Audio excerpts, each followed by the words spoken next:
This is Paul Herron, and this is episode 44 of the Anaïs Nin Podcast, recorded in Osaka, Japan. Today I'm talking with two major contributors to the new book, Critical Analysis of Anaïs Nin in Japan, Nin scholars Yuko Yaguchi and Atsuko Miyake, both of whom have studied and translated Anaïs Nin's work in Japan for many years. Welcome to both of you.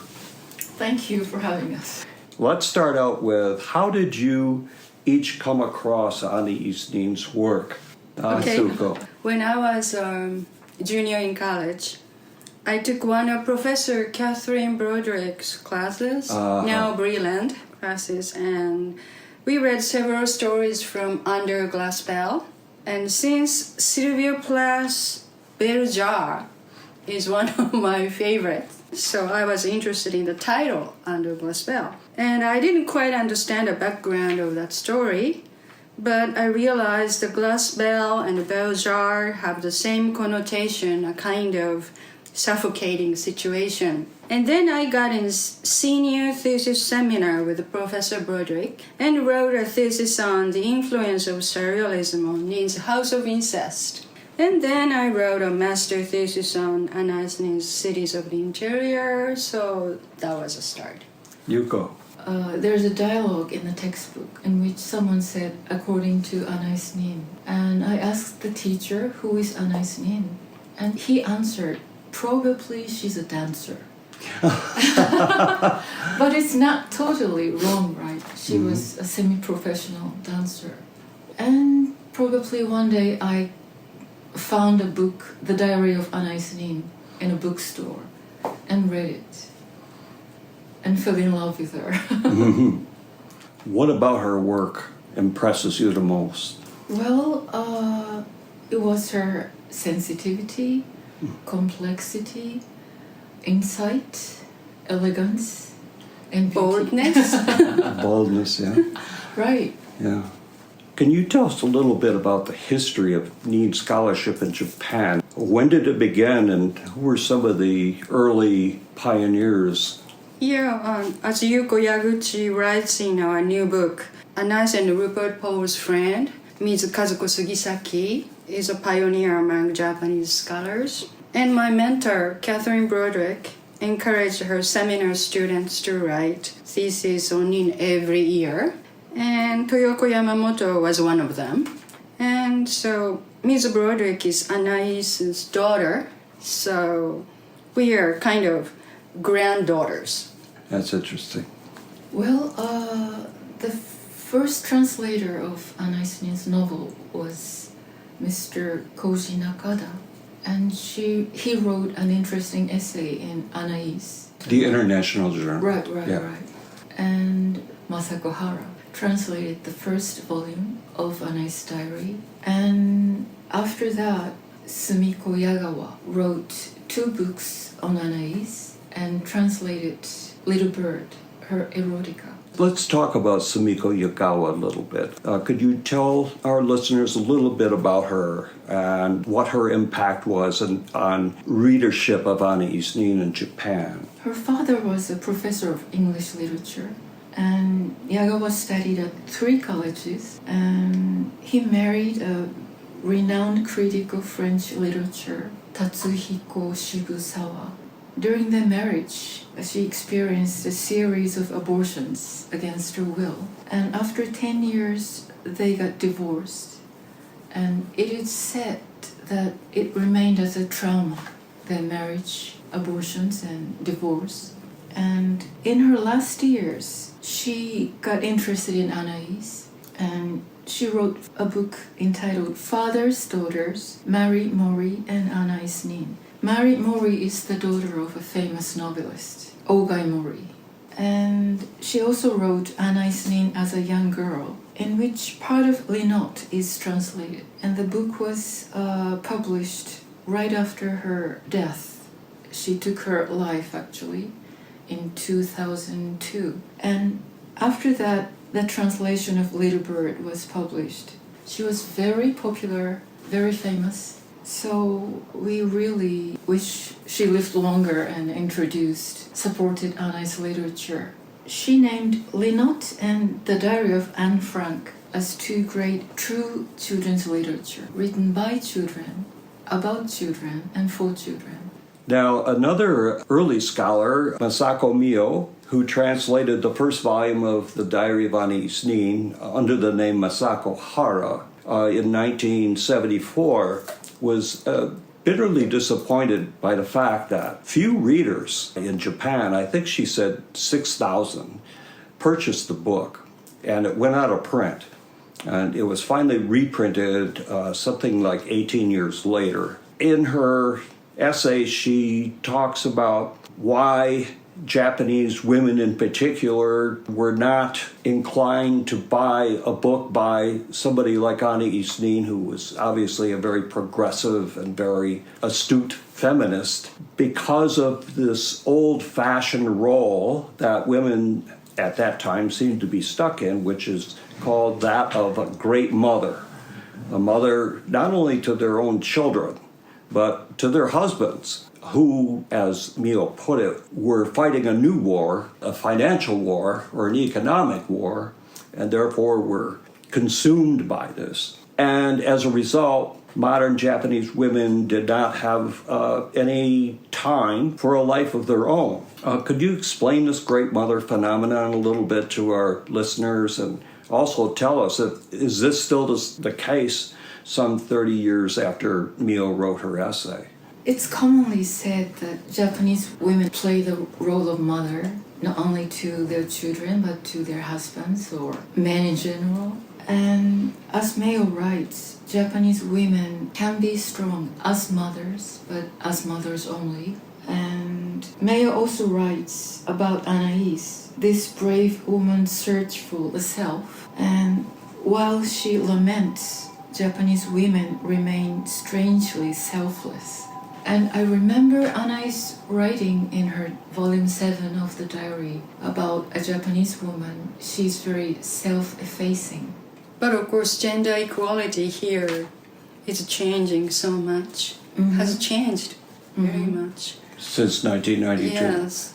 So the situation of marriage and people who are living together but not married increased, and the situation's been changing a lot. Do you think that Anaïs Nin's work would appeal to female readers in particular in Japan today more so than some years ago?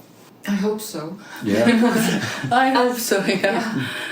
Maybe now is the time, sort of. Women, more free to think anything they want, and they can read anything they want.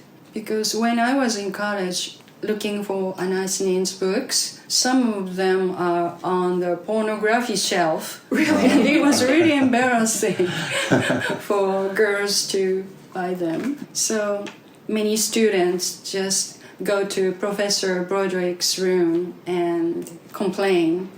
It's really difficult to buy Anaïs Nin's books in a bookstore.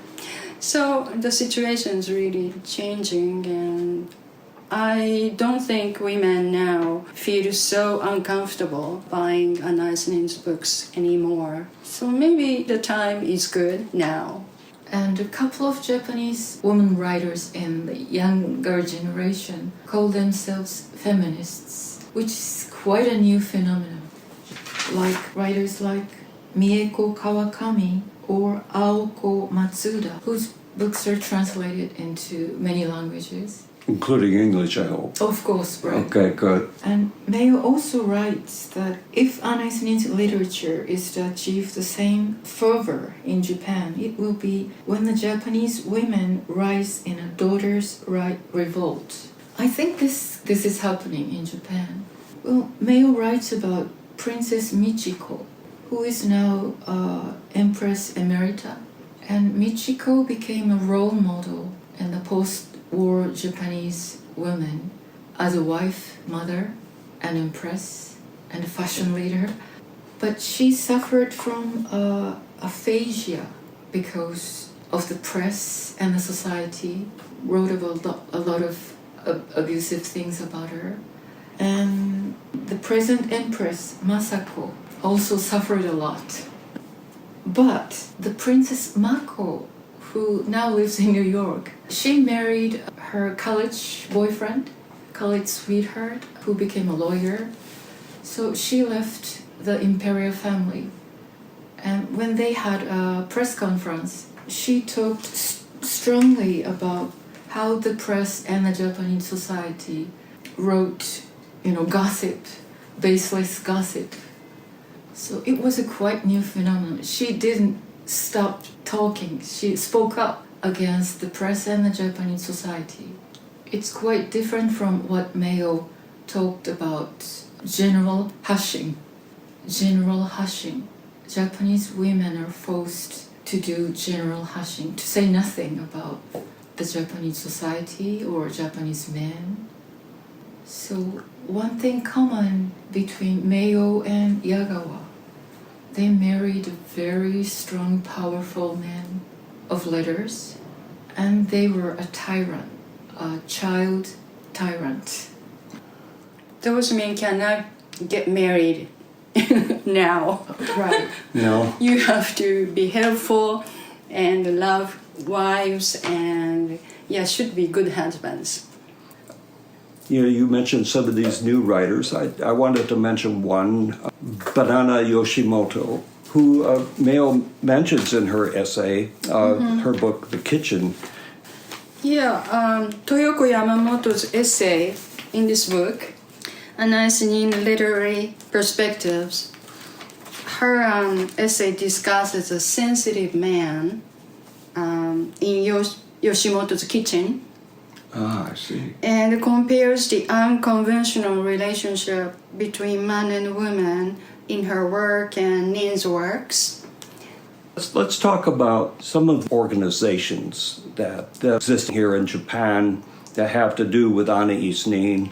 I know there's an Anaïs Nin study group, for example, and I also know there's a Henry Miller Society. Could you tell us a little bit about these groups and what they've done and what they're planning in the future?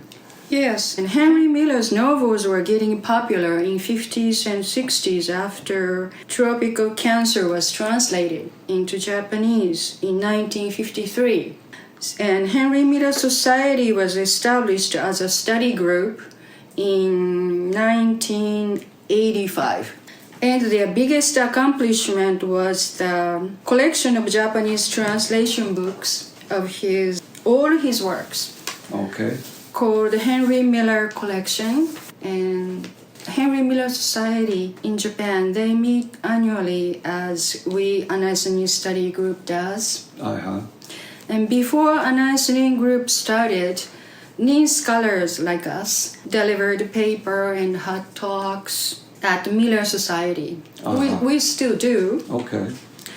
In 2011, Kazuko Sugisaki called for all the Nin scholars in Japan, and Anais Nin Study Group was established. Our big accomplishment, I think, was the literary guidebook of Anais Nin, published by a prestigious publisher in Japan. But of course, each of us published translations and collections of scholarly essays. One of the members is a big fan of Anais Nin, and Michiko Yamaguchi is a writer and helped the production of a DVD film of Robert Snyder's Anais Nin Observed, Okay. with Japanese subtitles. Uh-huh. It came out in 2017, so we are still going on. Great. Yeah. What do you have planned? Yes, this year we'll publish a scholarly essay collection. Actually, paper's deadline's the end of this May, so I'm still writing the conclusion, but yes, we are writing for that book too. I think it'll come out this year. I plan to publish a monograph on Anais this year. Recently, Anais has caught attention in popular culture, right? Like the British TV drama series Little Birds and French comic bande dessinée by Léonie Bischoff, which won an award in France. But Anais Nin needs to be reread and re-evaluated as a writer. So our books including a cafe special edition, will contribute to that. I really want to thank you, Yuko and Atsuko, for taking time to talk with me today about Anaïs Nin in Japan. Thank you. Thank you for inviting us. Oh, you're welcome. You can order critical analysis of Anaïs Nin in Japan from Amazon sites around the world. Check out the video series Catching Up with Anaïs Nin on YouTube for more on Nin Inner Circle. This has been the Anaïs Nin Podcast. Thanks for listening. Until the next time.